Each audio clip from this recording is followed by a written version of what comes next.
Previously on Balls.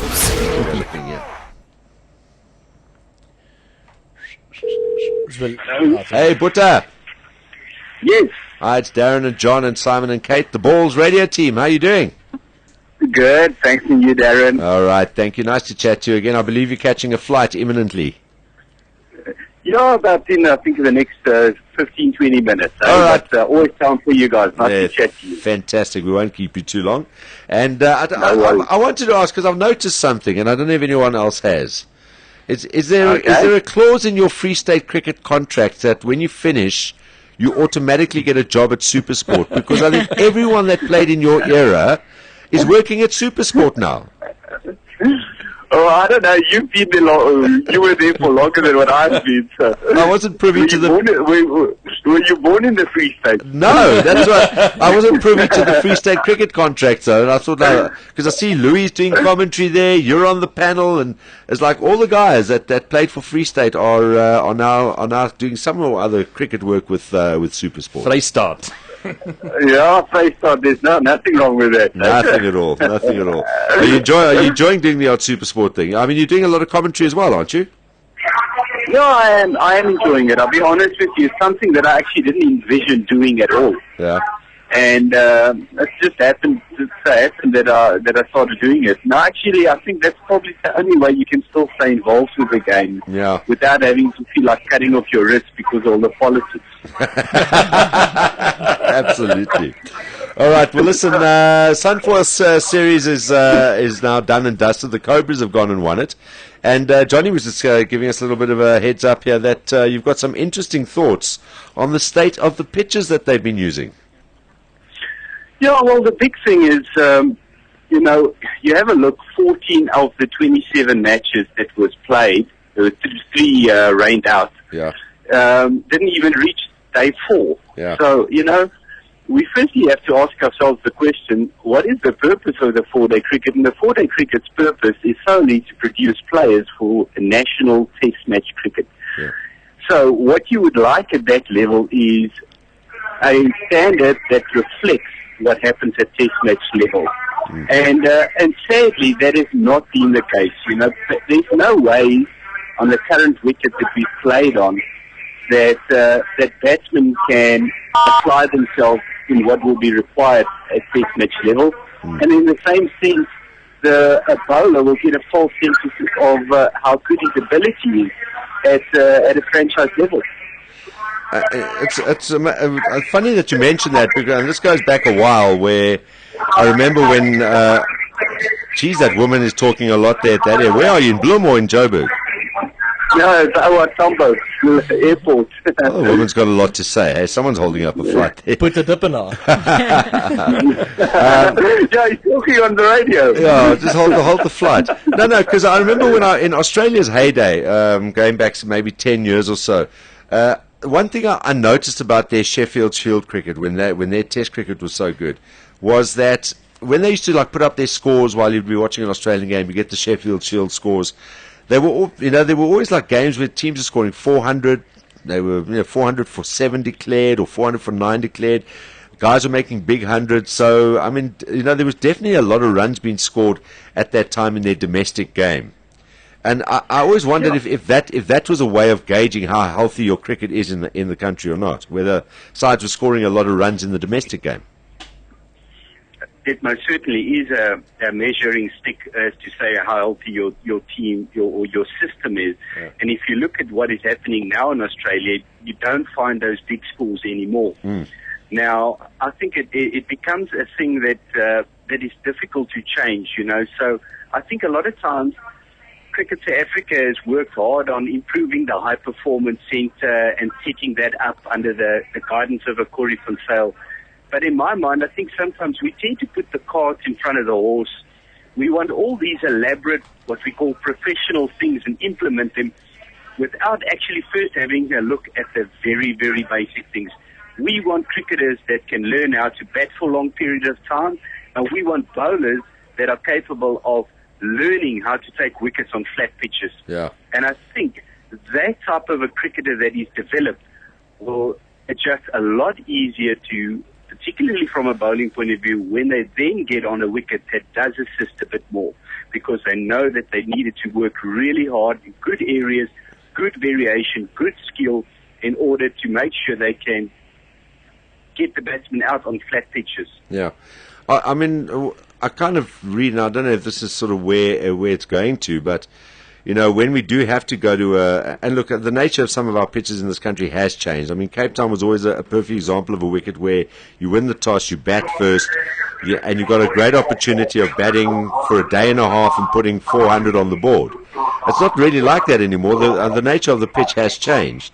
But am I sort of looking at it saying from a national point of view as well, we might be in a position where when we do go to India or Pakistan, despite the fact we've got world-class bowlers, you know, that's where we're going to maybe be found out, where we are going to get flat pitches and we haven't had the experience of actually standing there and batting for long periods.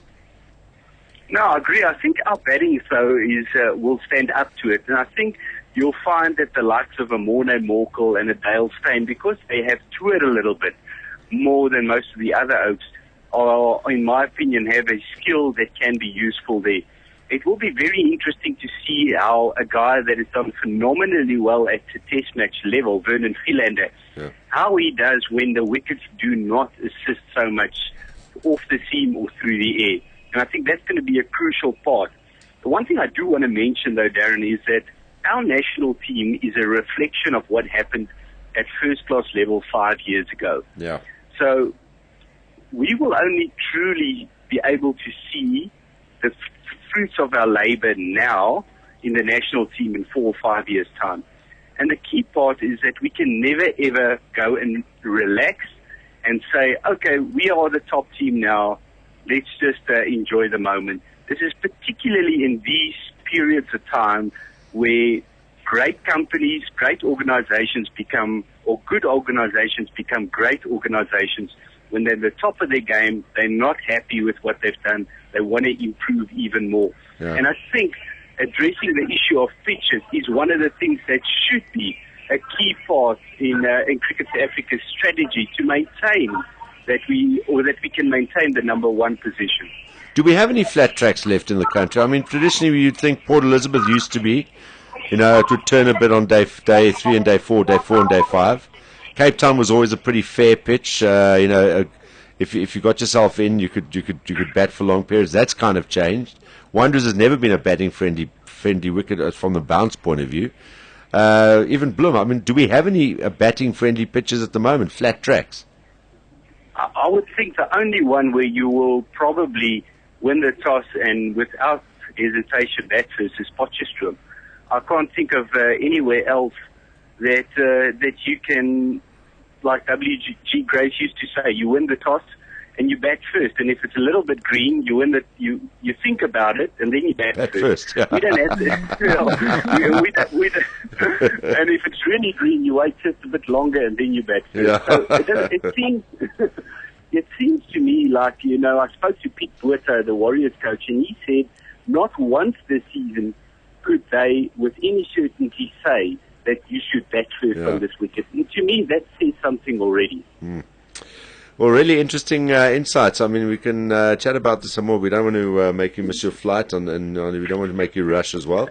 But, maybe something we can carry on chatting about in future. But we appreciate your time and, as you say, those interesting insights in the state of our pitches in South Africa. And also, I think, a very crucial thing that you've said, you know, that our test team now doesn't necessarily reflect the domestic game now, but it's a sort of a process that does, as you say, go over 5 years, where we're seeing the benefits of 5 years ago. So what are we looking at in 5 years' time? And in particular, another thing which is quite interesting to add to that, Alan Donald coming out yesterday saying he's a little concerned about the state of our bowlers coming through, our depth after this, our national players. Who have we got coming through? So, there's another thing to ponder.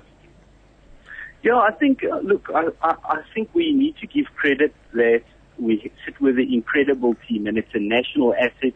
And I think we all should be very, very proud of how well the guys have done at test match level.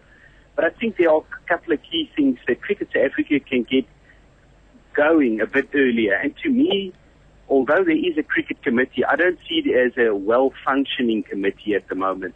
In my mind, I think the cricket committee should consist of, for example, a Corey van Zyl from the High Performance Centre and 4 ex-players, no board members, and they make purely cricketing decisions. I think if we have a committee like that working effectively, we could have addressed the issue of pitches far earlier in the season. We should not wait till the end of a Sunfoil series before we can actually only realize what has happened. Yeah, absolutely. And I mean, you might even throw in a groundsman there, like an experienced guy like an Andy Scott or one of those guys, who can also oversee that process to make sure that we have a fair reflection of all kinds of wickets so that we are prepared. Very interesting, Boeta. Sorry, just final words from you? No, you're absolutely right, Darren. I think if with minds like this, we should solve the world's problems next. Well, the only thing is, maybe not Andy Scott, who's on I think our Paralympic board, but Chris Scott is who I was thinking about. Chris Scott. There we go. We're on a roll, yeah. All right, lekker Boeta. Have a good flight, and thanks for chatting to us, and all the best. We look forward to chatting again sometime. Cheers, Darren. Okay, bye. Cheers, Boeta. Thanks, bud. Bye-bye. There we go, Boeta Dippenaar, our Free State and Protea player. Well, Mr. Boeta Dippenaar. Boeta Dippenaar delayed flight. Yeah, interesting. Yeah. Another thing about the Free State guys, they're all such really well. You can almost see that sort of grey college upbringing. Yes. And that just very well mannered guys. Whipped them nicely there. It was very sweet. You'll find that in a Paul Rursa too. It's these, here we go. These bastions, these pillars of society. Well, I'm looking at one right now and I'm not seeing any of them. This is Bulls Visual Radio. Darren, Simon, Kate, and John. Weekdays from 3 p.m. to 6 p.m. Central African Time. Bulls.co.za